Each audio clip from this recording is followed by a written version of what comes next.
باپ اور بیٹا روح القدس کے نام پر آمین۔ زندہ خداوند کا زندہ کلام، رسولوں کے اعمال کی کتاب اس کا 5 باب۔ حنانیہ اور سفیرہ۔ اور حنانیہ نامی ایک شخص تھا جس نے اپنی بیوی سفورہ سے میل کر کچھ زمین بیچ دی، اور اس کی بیوی کو خبر ہوتے ہوئے دام میں سے کچھ رکھ چھوڑا اور کچھ حصہ لا کر رسولوں کے پاؤں پر رکھا۔ مگر پطرس نے کہا، اے حنانیہ، کیوں شیطان نے تیرے دل میں ڈالا کہ تو روح القدس کو فریب دے اور زمین کے دام میں سے کچھ رکھ چھوڑے؟ کیا جب تک وہ نہ فروختہ رہی تیری نہ تھی، اور فروخت ہو کر تیرے اختیار میں نہ رہی، تو نے کیوں کر اس بات کا اپنے دل میں خیال کیا؟ تو نے آدمیوں کو نہیں بلکہ خدا کو فریب دیا۔ یہ باتیں سنتے ہی حنانیہ گر پڑا اور اس کی جان نکل گئی، اور سب سننے والوں کو بڑا خوف آیا۔ اور نوجوانوں نے اٹھا کر اسے کفنایا اور باہر لے جا کر دفنایا، اور تقریباً 3 گھنٹے کے بعد ایسا ہوا کہ اس کی بیوی اس ماجرے سے بے خبر اندر آئی۔ پطرس نے اس سے کہا، مجھے بتا کہ تم نے اتنے ہی کو زمین بیچی تھی؟ وہ بولی، ہاں، اتنے ہی کو۔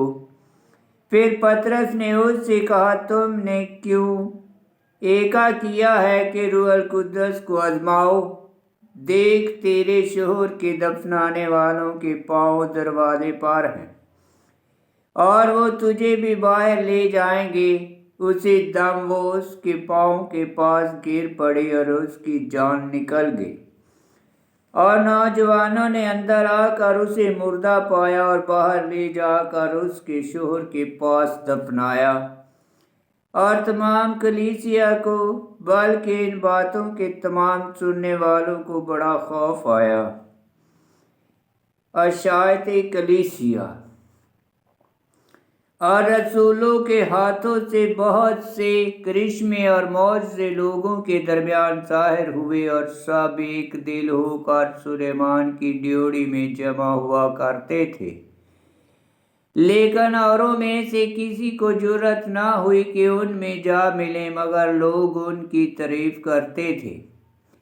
اور خداوند پر ایمان لانے والے مرد و زن زیادہ ہوتے جاتے تھے، یہاں تک کہ لوگ بیماروں کو سڑکوں پر لا لا کر چارپائیوں اور کھٹولوں پر رکھتے تھے، تاکہ جب پطرس آئے تو اس کا سایہ ہی ان میں سے کسی پر پڑ جائے۔ اور یروشلم کے آس پاس کے شہروں سے بھی لوگ جمع ہو کر بیماروں اور ناپاک روحوں کے ستائے ہوئوں کو لاتے تھے، اور وہ سب شفا پاتے تھے۔ رسولوں کی گرفتاری۔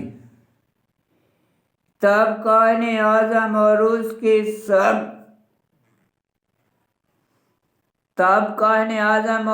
کے سب ساتھی، جو صدوقیوں کے فرقے کے تھے، حسد سے بھر کر اٹھے اور رسولوں پر ہاتھ ڈالے اور انہیں جیس عوام میں بند کیا۔ مگر خداوند کے ایک فرشتے نے رات کو قید خانے کے دروازے کھولے اور انہیں باہر نکال کر کہا، جاؤ اور ہیکل میں کھڑے ہو کر اس زندگی کی سب باتیں لوگوں کو سناؤ۔ اور یہ سن کر تڑکے ہیکل میں گئے اور تعلیم دینے لگے۔